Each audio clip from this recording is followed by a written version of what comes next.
Добрый вечер, друзья! Всем привет! И сегодня мы продолжим наш выпуск, который будет основан на предыдущих, где мы рассказывали о небольшом курсе терапевтических дозировок для лиц возрастных, 40+. И сегодня покажем тренировку, которая зайдет, на наш взгляд, неплохо под этот курс, так называемый, и покажет нам сегодня эту тренировку наш товарищ Дмитрий, который нас все время снимает, поэтому сразу извиняемся, снимать будем мы с Андрюхой, мы немножко в этом плане криворуки. Наконец-то. Да. А он будет работать. Кстати, хотим обратить ваше внимание, досмотрите до конца. Тренировка будет интересная, так как Дмитрию в этом году, если доживем, будет 57. И это как раз явный пример того, как можно терапевтическими дозами держать себя в порядке, хорошо чувствовать и жить полноценной жизнью. Ё-моё, так ты уже динозавр у нас, ё-моё. Да, но для начала ответим на несколько вопросов, которые вы нам любезно задаете. Спасибо вам опять же за ваше внимание в предыдущих выпусках. И таких вопросов, конечно, не больше по препаратам. И вот самые такие, так сказать, наболевшие из них. Хламид, Проверон спрашивают, нужен ли ХГЧ. Поэтому хотим немножечко акцентировать на этом внимание. Во-первых, какой препарат, ХГЧ или хламид, как Андрей, да, мы уже говорили. Ребят, если вы используете сильный курс, большие дозировки, то, конечно, надо на этом акцентировать внимание. Что вы будете включать туда? Из этих препаратов это будет зависеть от вашего самочувствия, от ваших целей, опять же, дозировки, возраст. Поэтому там, где мы рекомендовали Проверон, это для действительно легких курсов. И то, если будет такая потребность, как ты говорил, Андрюха, если будет яма, да, небольшая. Да, но перед этим всем вы должны знать свой организм. И надо сдать анализы, чтобы понимать просто, сколько у вас собственного тестостерона, свободного, общего, и на все гормоны. Мы тоже об этом уже говорили. Именно от этого будет зависеть выбор препарата, любого, о которых вы спрашивали или еще будете спрашивать. Любой выбор препарата зависит персонально от вас. Далее, прием тестостерона на постоянной основе. Часто задают, можно или нельзя, Андрюха? Конечно, можно. Но Кто надо это соблюдать... применяет, да, и в каких целях, вот при каком раскладе это можно и нужно? Как зачастую, как правило, давайте сильно углубляться не будем, этот препарат и возрастная категория 45+. Почему? Потому что с годами собственный тестостерон у мужчин приходит в упадок. И терапевтическая доза поможет вам улучшить свое самочувствие, состояние своего здоровья, подчеркиваю, состояние своего здоровья. Поэтому этот препарат необходим людям после 45, после 50 лет в терапевтической дозе. И, возвращаясь к предыдущему ответу, можно принимать его круглогодично, как лекарство. Но, это ваш личный опыт, это ваши, опять же, анализы. То есть нельзя это делать, как говорится, от фонаря. И дальше-то возникали вопросы, убьет ли собственный тест, не убьет ли, не убьет. Да, то есть принимаете, уровень тестостерона в организме будет выше. Повышается. Прекратите понимать, он вернется к тому значению, которое было до начала приема. То есть в минус он не уйдет, опять же, если соблюдаете дозировки. Тут, надеюсь, все понятно. Дальше был вопрос по поводу энантата. Это, конечно, уже более глубокие вопросы, поэтому действительно, возможно, сделаем отдельный выпуск по каждым препаратам. Будем разговаривать, собираем еще материала, вопросов ваших. Но вопрос был такой интересный, наверное, человек не совсем правильно понял информацию. Правда ли, говорит, что тестостерон энантат начинает работать только через месяц после начала приема? Скорее всего, это была ошибочно воспринята информация. Андрей говорил в предыдущих выпусках, что через месяц вы будете чувствовать максимальный эффект в принципе от тех препаратов, которые выбрали. То есть 4-5 недели, да, они, как правило, пиковые. С 4 по 8 неделю. Независимо, там, тестостерон это энантат или это возможно... Но опять же таки, извини, Костя, перебью тебя, это теория. На практике у всех свой организм. У кого-то и на 2-й неделе уже он сработает, у кого-то на 3-й. Все зависит от восприимчивости ваших рецепторов. Просто препарат длительного действия, поэтому он и включается чуть-чуть позже, чем пропионат. Ну не через месяц же. Не через месяц, просто через месяц будет, получается, у него не начало работы, а уже как бы пиковая, как бы, вот, так сказать, да, возможность. И дальше был вопрос, если этот препарат, тестостерон энантат, такой сильный, нужно ли начинать с пропионата и нужно ли заканчивать пропионатом? В каких случаях нужно, не нужно, Андрюха? Если курс у вас длительный, и вы куда-то или готовитесь, или приняли серьезное решение по-серьезному сделать это все и по уму, вы можете начать с пропионата, потом идти на энантате и закончить пропионатом. А если у вас курс такой, как мы рассказывали в предыдущих выпусках, не надо вам пропионат, и все, он не нужен. Не надо делать горку вверх, горку вниз, вы просто будете стабильную дозировку использовать, и у каждого опять на какой-то неделе он выстрелит правильно, но не через месяц. Надеюсь, как бы здесь все понятно. Но, опять же, по поводу каждого из этих вопросов можно разговаривать долго. Скорее всего, мы сделаем отдельный выпуск. Поэтому сейчас мы перейдем непосредственно к нашему выпуску. Сейчас наша модель сегодняшняя передаст нам телефон и камеру. И мы начнем тренировку, которая на предыдущем легком курсе. Да, еще одно замечание, Она друзья. тебе старый. Да, одно маленькое замечание, или, как бы это сказать, ремарочка. То есть все то, что мы, если так можно сказать, советовали, рекомендовали, это не есть руководство к действию. Это только наш опыт, который у нас сработал, на нас, на наших знакомых. Это не значит, что надо именно так делать или хейтить наш курс. Нам пишут, добавьте то, уберите это, балденон говно, то хорошо. Или наоборот, там, то хорошо, таблетки плохо. Ребят, пожалуйста, у вас есть свои каналы, можете выкладывать свой опыт, поделиться им нормально. Мы никому ничего не предлагаем, мы ничего не продаем. Мы просто поделились своим опытом. Если кому-то это полезно, милости просим. Если нет, имейте уважение, либо вы слушаете, либо представляете какую-то аргументированную альтернативу. Ну что, друзья, переходим непосредственно главной к основной части сегодняшнего выпуска. И сейчас мы немножечко вспомним те детали и те нюансы, которые будут сопровождать тренировку возрастного человека. Во-первых, нельзя забывать, что у людей с возрастом 40+, а тем более 50+, уже за их спортивную жизнь достаточно подизносился суставной и связочный аппарат. И в сегодняшней тренировке мы будем это учитывать.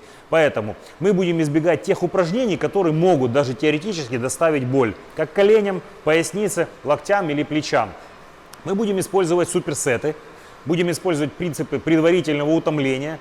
То есть вы спросите, а при чем тут курс, который мы прописали, порекомендовали, что он нам даст? А он нам позволит сделать тренировку все-таки более интенсивной, налить хорошо мышцы, при этом как бы немножко поберечь, предохранить работу суставного аппарата и, в общем, получить приятные впечатления и приятные ощущения. Дмитрий, наша модель, сегодня разминается. Опять же, разминка – это очень-очень важный элемент, особенно у возрастных спортсменов. Если у молодых парней центральная нервная система возбуждается гораздо быстрее, то с возрастом та же самая ЦНС и нейромышечные связи требуют большего и более тщательного времени для разогрева, для разминки, чтобы хорошо и безопасно включиться в тренировочный процесс. Поэтому обязательно делаем кардиоразминку, желательно довести целевую зону пульса в предел где-то 120-130. После того, когда мы сделали кардиоразминку, это не менее 10-15 минут, обязательно делаем суставную разминку. Если вы знаете, что у вас есть какие-то особенные нюансы в организме, можно добавить немножко стретчинга в начале или также в конце. Когда есть такое мнение, там, после каждого упражнения тянуться, это все не обязательно, это уже зависит индивидуально от каждого спортсмена. Поэтому, еще раз, тщательная разминка. И дальше по упражнениям пройдемся и покажем, что зачем, почему и как, чего избежали и к чему пришли. Ну что, друзья, первый сет первого комплекса тренировочного, а сегодня мы предоставим их вам два вашего внимания, которые будете чередовать, начинается, конечно же, с гиперэкстензии. Куда же без нее? Хорошо растягиваем, разминаем поясничный отдел, выполняем по 15-12 повторений. Делаем здесь это упражнение без веса, но чтобы поясничный отдел получил достаточную нагрузку после того, как выполним определенное количество в этом тренажере, мы перейдем к горизонтальной блочной тяге. Следующее упражнение в нашем трисете – тяга горизонтального блока. Но мы не просто тянем блок, а делаем его с увеличенной амплитудой. То есть хорошо растягиваем спину вперед, тем самым разогретые столбы разгибатели спины также подключаем в работу. И максимально при движении назад заходим, включаем лопатки. Немчик, давай больше назад движение. Оп, хорошо. Потянулись, глубокий вдох и мощный выдох назад. Таким образом, столбы мы продолжаем забивать после гиперэкстензии и даем офигительный, мягкий, безопасный разогрев верхнему массиву спины, где задействуем и широчайшие, и ромбовидные, и потихонечку у нас начинает подключаться задняя дельта, так как плечи сегодня тоже будут в теме. Также выполняем 12-15 повторений.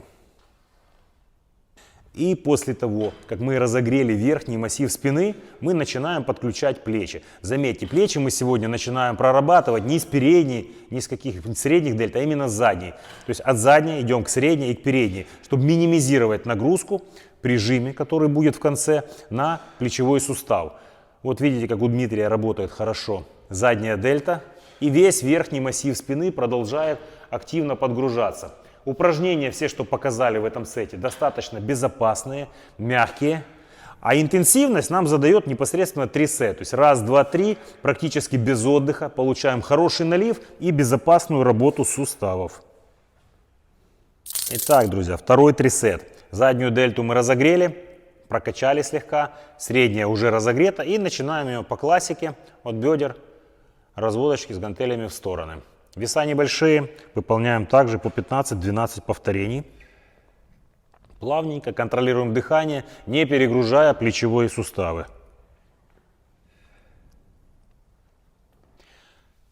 Второе упражнение, тяга вертикального блока. Выполнять можно любым удобным для вас рычагом. За голову мы ее не тянем ни в коем случае, потому как мы уже говорили, бережем ваши суставы. Для многих это упражнение, особенно для возрастных, будет ломким, если тягнуть за голову. Дмитрий выбрал вот удобный для себя рычаг. Это дает глубокую амплитуду, вес небольшой, ход плавный. В горизонтальной плоскости на спину мы уже поработали. Теперь пампим вертикальный. Также выполняем 15 повторений сразу же после упражнения с гантелями. И теперь, друзья, пока у нас плечи и руки немножко подутомились, естественно, самое время подключить мышцы брюшного пресса. Плечо отдыхает, спина отдыхает, готовится к следующему суперсету. Также выполняем, естественно, все эти 3 суперсета и то же самое количество повторений.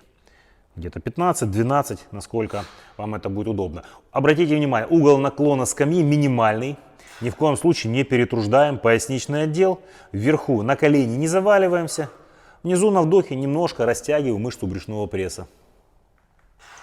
Третий суперсет, товарищи друзья. Начинаем его, естественно, с передней дельты. Задняя была, средняя была, плечо максимально разогрето, сустав готов делать жимовые упражнения. Но мы не берем ни гантели, ни штангу. Человеку, напоминаю, этим летом 57 лет, дай бог вам каждому дожить в такой форме до такого возраста. И начинаем с нашего хорошего жимового тренажера. Выполнять также будем по 12 раз, все это в 3 сетах. Если у вас нет подобного тренажера, можно использовать хаммер, можно использовать машину Смита. Главное, чтобы у вас не было дискомфорта, вы чувствовали рабочую мышцу и вам было очень-очень удобно. Второе упражнение этого суперсета – пуловер. Почему? Потому что в предыдущих мы немножко закачали спину, закачали дельты. Теперь поясница отдыхает и мы тянемся, дышим. Получается своего рода активный отдых, плюс подключаем, можно сказать, в пассивной форме, относительно пассивной, работу широчайшей. С чем делать это упражнение зависит от ваших индивидуальных анатомических особенностей. Где мне удобнее с блинчиком делать. Возможно, вам более мягко зайдет обратный пуловер в кроссовере, кто-то с гантелькой. Независимо, кто-то поперек скамейки. Главное, это ваше удобство и комфорт. И безопасность, конечно, плечевого пояса. Итак, третье упражнение этого суперсета – бицепс в тренажере. После проработки спины бицепс уже достаточно разогретый, поэтому можем начать с изолированного упражнения. Естественно, не резко, естественно, не очень большим весом. Также на количество в 3 подходах будет не меньше 12 повторений. Больше можно, меньше нет. Это и безопасно, и приятно, и в принципе для головы, кто страдает давлением уже с возрастом, у кого с сосудами там, или еще с чем-то могут быть проблемы, это будет вполне хорошая альтернатива, например, той же штанги. Последний сет сегодняшней тренировки, который у нас включает, напоминаю, плечи, спину, бицепс, пресс. И начинаем мы его с бицепса с гантелями, потому что без свободных весов как же. Учитывая всю предварительную нагрузку, вес гантелей будет небольшой. Но делаем поочередно, чтобы сконцентрироваться на качественной работе каждой рукой. Делаем супинацией, также добавляем красоты, если у вас ее еще не было, вдруг. Хорошо дышим плавненько. И выполняем где-то по 10, по 8, кто как может уже, каждой рукой. Заканчиваем сегодняшнюю тренировку подъемом ног в висе. Это последний суперсет. Во-первых, подключаем пресс, который мы уже на скамье предварительно утомили. Во-вторых, немножечко даем растяжку поясницы, если таковая устала у вас. И в конце концов хорошо дышим. На этом все. Итак, друзья, сейчас рассмотрим второй комплекс, который вы будете чередовать с первым. И он сегодня, естественно, будет включать у нас ноги, грудь, трицепс и тоже немножечко пресса. Начинаем с разминочки.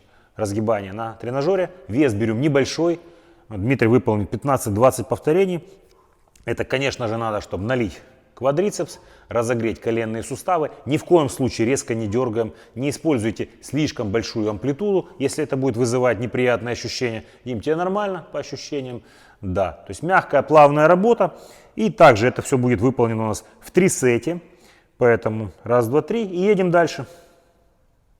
И второе упражнение первого суперсета, второго комплекса, это жим ногами. Например, Диме в его возрасте приседания заходят достаточно ломко, поэтому в чистом виде мы не будем делать приседания со штангой. Жим ногами меньше грузит коленный сустав, спокойнее себя чувствует вообще поясничный отдел. И после разогретого квадрицепса на разгибателе вполне себе нормально, сносно и комфортно прорабатываем ноги. Это большой массив, он тратит у нас, естественно, забирает много калорий, энергозатратный, наливает не только ноги, а вообще все тело доставляет работать. Поэтому упражнение номер 2 в этом сете также выполняем не меньше 15 повторений. И третье упражнение этого суперсета, да, именно грудь-машина. То есть сразу 3 упражнения давать на ноги возрастному спортсмену это тяжело, а сейчас у нас ноги, спина отдыхают, а грудь мягенько начинает включаться в работу. Плечи в подобном тренажере слишком сильно не участвуют, не болят, локтевые суставы тоже. То есть принцип предварительного утомления используем. Таким образом, вот, включая грудь, ноги отдыхают, а тело продолжает находиться в работе. Также выполняем 15 повторений. Итак, второй суперсет, он сегодня состоит из 4 упражнений, основной, стержневой, и начинаем его также с проработки ног, то есть подключаем двуглавую, сгибание ног лежа в тренажере. Выбираем свободный вес, вернее спокойный вес, который вы можете работать качественно, выполнить 15 повторений, дышим, растягиваем, никаких рывков. Итак, второе упражнение второго мегасета нашего второго комплекса. Это жим в машине Смита под углом 30 градусов. То есть в грудь-машине мы имитировали разводку горизонтальную. Теперь задействуем верхний массив грудных мышц, уже жмем. Но машина Смита сама по себе обеспечивает легкую, мягкую, довольно-таки безопасную работу. Поэтому по сложности мы идем от простого к сложному. Мышцы разогреваются, плечи, локти вообще не страдают. Также выполняем 12-15 повторений. Все это будет у нас в 3 мегасетах. Следующее упражнение этого гигантского сета – это гак-присед. Мы все-таки решили немножко поприседать, ноги уже хорошо разогреты.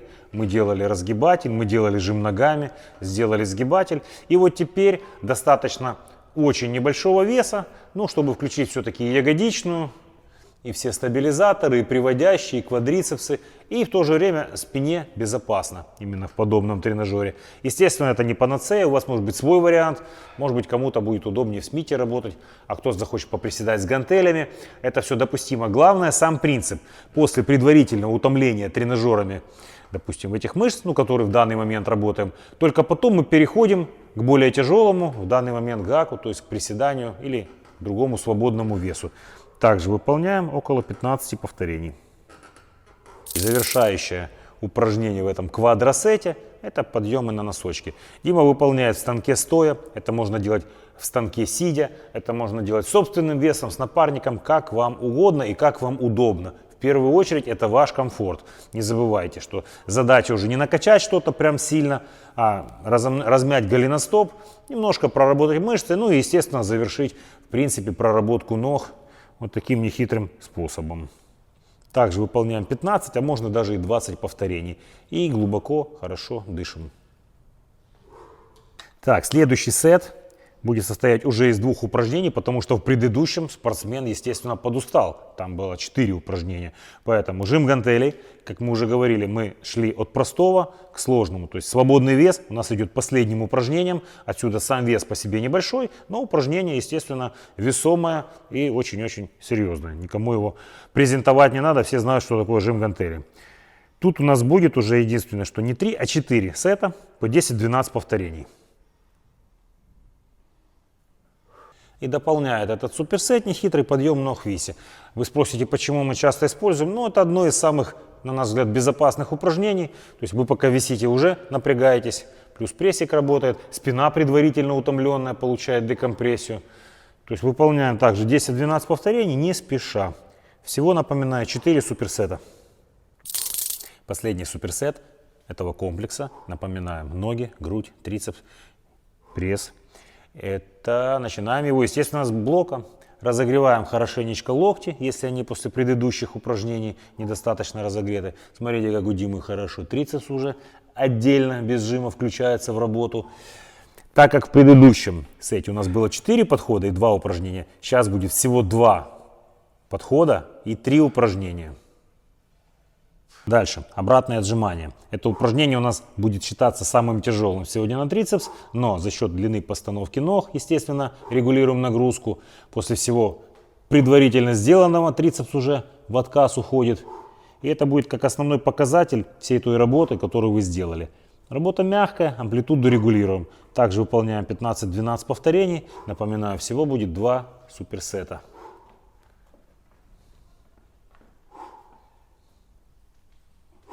Итак, трицепс забили, и теперь в конце очень небольшим весом мы его подтянем и продышимся. Обратите внимание, вес легкий. Вы можете выполнять его любым снарядом. Это может быть гантель, легкая штанга, блинчик, то, что вам удобно. Главное, правильная техника, руки все время за головой, хорошенечко растягиваем и медленно дышим. Также выполняем не меньше 15 повторений.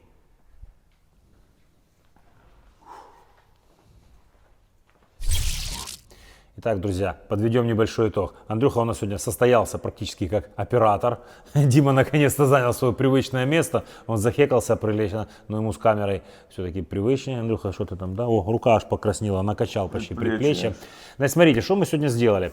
Запомните первый принцип, вот как бы алгоритм. В чем была фишка этой тренировки. То есть первый принцип, используя это главное, предварительного утомления. То есть мы шли от простых упражнений, предварительно хорошенечко утомляли мышцу и только в конце давали те упражнения, которые, ну, как бы в общепринятом понимании самые тяжелые. Что нам дал тот курс небольшой, который мы, ну, предварительно вам тоже представляли. Это дает возможность сделать тренировку интенсивной. То есть мы сократили промежутки отдыха, да, за весом мы не гнались, не было цели много пожать или много присесть, но тренировка получилась достаточно интенсивной. То есть сердечная мышца работала комфортно, но при этом как бы продолжала, если так можно сказать, развиваться, то есть выполнять свою работу. Суставной аппарат не получил никаких опасных действий, движений, мы их пытались избежать. Опять же, Демчику в июне будет 57, чувствует себя великолепно. То есть курсит, как мы уже говорили, вот яркий представитель, максимум раз в году в терапевтических дозировках. Поэтому все у него, кстати, вопросу о том, все ли работает, не угнетает ли мужские функции, все у него нормально. Это мы вам говорим как по-дружески, не будем вдаваться в подробности. Кстати, можете к нему также за советом, кому интересует совет 50+, внизу в описании под видео есть Дима Инстаграм, можете с ним лично связываться и консультироваться именно по конкретным вопросам, что касается возрастного тренинга, возрастных спортсменов. Я думаю, он вам поможет, если захочет. А канал Masters of Body с вами прощается на сегодня. Благодарим вас за ваше участие, за ваши комментарии. То есть внимательно исследуем и изучим все вопросы, которые вы задавали.